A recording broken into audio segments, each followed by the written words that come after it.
Hey everybody, this is Gunner with On the Brink Games, bringing you a modern deck tech with a spicy meatball. It is Modern Slivers and Company. So let's dive straight into it. Let's go into the 1-drops. Let me sort this by converted mana cost. Alright, so we have 4 Gale Rider Slivers as the creature 1-drop.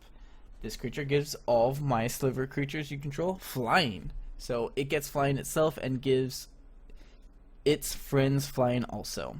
The other 1-drop I have is Aether Vial. This comes into play with a lot of tricks in combat and just can win me the game, just end up turning stuff to play around Wrath of God effects or Day Judgment effects, Damnation effects, etc. And then let's go over to the 2-drops. I'm now going to sort it by color. Maybe that can make things a little easier, and it does. Alright, so our 2-drops are 4 Sinew Slivers. This gives all Sliver creatures +1/+1. So it gives +1/+1 to itself, which is great. It's a 2/2 for 2, which is a bear, but it makes all of my other Slivers a bear or greater. And in an aggro deck where all your creatures are Slivers, that can add up and just do a lot of damage. I'm playing 2 Sentinel Slivers. This gives all of my Sliver creatures I control Vigilance, which is great with another 2-drop we have, Mana Weave Sliver. Mana Weave Sliver makes all my Sliver creatures add a mana of any color to the mana pool. So I can go ahead and just attack with all my Slivers, and then second main phase tap them to play more Slivers or have them still up to play Collected Company, etc. And then just go into more Slivers, which is the whole point of this deck. Play as many Slivers as possible. So I'm playing 4 Mana Wave Slivers also.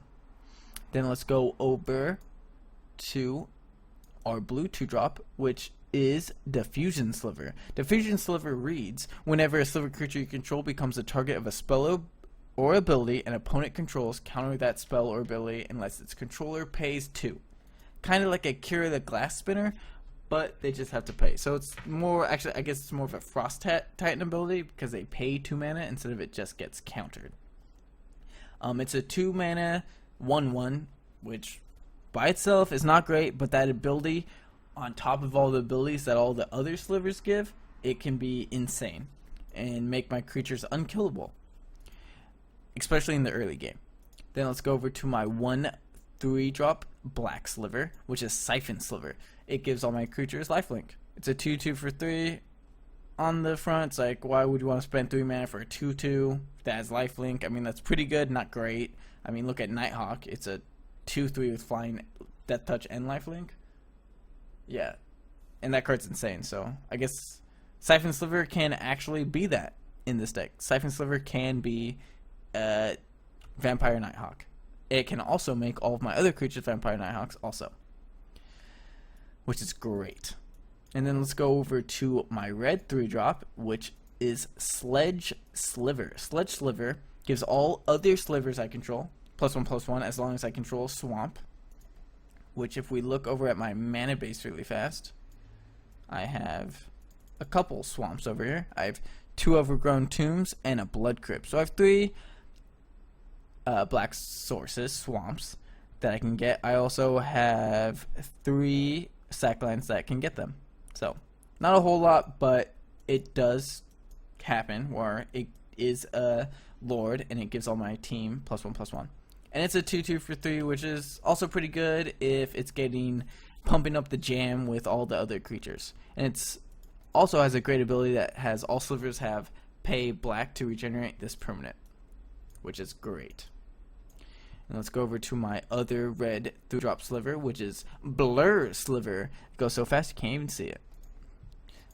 It just gives all my Sliver creatures haste, which is great. It leads to some amazing things with Collected Company on my main phase if I already have some lords out, so that's great.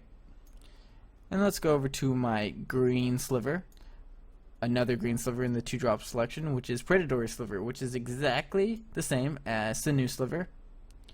but it's great. So it's just another 2-drop Lord, which is a bear by itself, but also is very insane if it has friends, which Slivers is all about having friends. That's why we always bring company. And then we have a 3-drop black and a white Sliver, which is Necrotic Sliver. This actually has a great ability. It has all Slivers have pay 3 sacrifices permanent, destroy target permanent. You can blow up lands, you can blow up anything you want with this.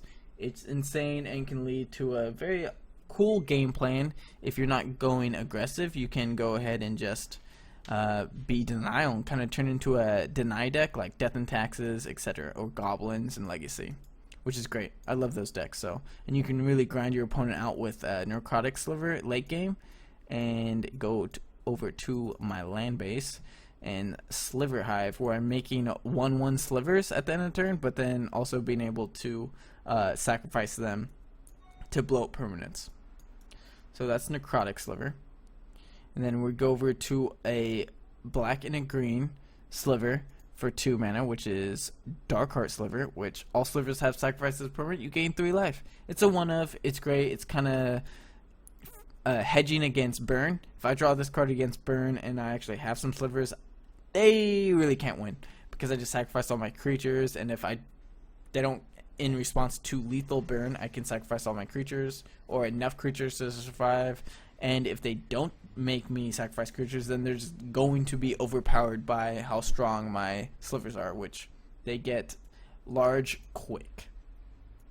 And then we have 2 instants in the deck, which is Erupt Decay. Erupt Decay is great against aggro matchups, mostly Splinter Twin and Infect, like combo matchups that are a little quicker than Slivers. They win like a turn quicker than we can win, and so Erupt Decay kind of makes us be able to win those matchups. And then we have the star of the show, Collected Company. This brings everyone to the party. This is like a Facebook invite where everyone says that they're coming. No maybes. This is great. It hits all of my creatures in my main deck. I can put 2 of them into play for the low cost of 4 mana, and it can really make combat a mess for my opponent. If I have 4 mana open, it can also make their attack step horrible for them if I hit some of my lords, etc. So I think Collected Company really made this Slivers deck a contender in the modern format now. And then if we go over to the lands, I have Sliver Hive, which it is a pretty much a Mox Opal with Metalcraft all the time. It adds a colored mana to cast Slivers, which is great at all times, and also has the great ability of me being able to pay 5 mana, tap it, and put a 1/1 color Sliver creature token into the battlefield, which is great because it makes all of my other creatures huge. Mutavault is also a Sliver. It is just a pay 1 mana, make a 2/2 creature. That's all creature types. So it's a Sliver that survives Wrath of God, etc. So great against control and just a great card in general. And then we just have, so we have 4 Sliver Hives, 4 Mutavaults, 4 Cavernous Souls, so my pretty Slivers can always make it to the battlefield without being countered. And then 1 Blood Crypt, 1 Breeding Pool, 2 Overgrown Tombs, a Forest, and some Sacklands, and the Aether Files. Alright, it's pretty straightforward. Now let's go over to the sideboard. And what we have here is we have 2 Bone Slice Slivers, which Sliver creatures you control have double strike for 4 mana, which is great. This card, I don't know exactly what matchup you want it in, maybe where you're racing, but if you're racing, 4 mana is kind of a lot. So I'm not sure the exact matchup you want this in, but I feel like if they go no blocks and you have an Aether Vial on 4 or something, you just go, oh, you forgot to block 1 creature? Well, tap my Aether Vial, play Bone Slice Sliver. Oh, you're dead. Hit you for 20 or something in 1 swing, which is great. Then we go over here to another 4-drop which is Telekinetic Sliver. Telekinetic Slivers gives all Slivers have tap target permanent. So this can turn all of my creatures into what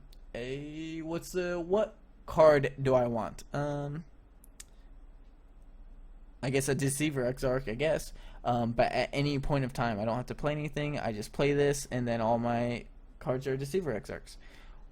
which is great. It's also great against Deceiver, Exarch, and Splinter Twin. I can go ahead and just play Telekinetic Sliver off of an Aether Vial, etc., and in response to them playing their Splinter Twin on their creature, I just go play Telekinetic Sliver, tap this, tap that, and then hopefully swing out. I can also tap all of their lands and their upkeep, etc., just keep them, so lock them out of the game, which is what I really like to do. And then we have Shadow Sliver here that gives all Slivers Shadow. It's a 1/1 for 3, which is not very good, but Shadow, if newer players don't know what Shadow is a mechanic from a long time ago, probably a decade ago, where the only creatures that can block Shadow creatures are creatures with Shadow.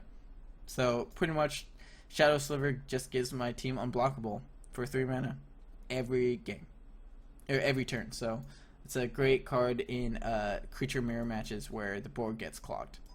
And then we have two Siphon Slivers. Already went over this card. This is for like the burn matchup and creature matchup where they're really focusing on my life total, and I just need a couple turns to survive.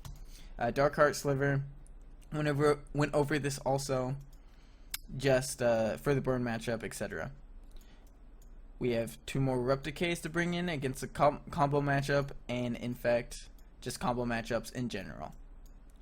Then we have 4 Harmonic Slivers. The Harmonic Slivers will come in against a lot of different decks, mostly combo decks. Also is great against Blood Moon, because Blood Moon is pretty great against us. Very hard to beat if I don't have Harmonic Sliver. Also good against Twin and enchantment decks like Boggles. This card is great against Boggles, and also this Harmonic Sliver is great against Affinity because it also destroys artifacts. And then we have Sliver Hive Lord, the legendary creature 5-drop in my deck.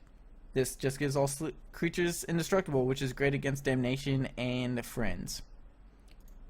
So that is the Sliver and Company deck, the modern Slivers deck, aka Meat Hooks, aka Slivers, aka I don't know, I could make up a lot of different names, but I'm not very imaginative right now. So I hope you guys enjoyed that. Stay tuned for the matches. Thanks for watching. This is Gunner with On the Brink Games.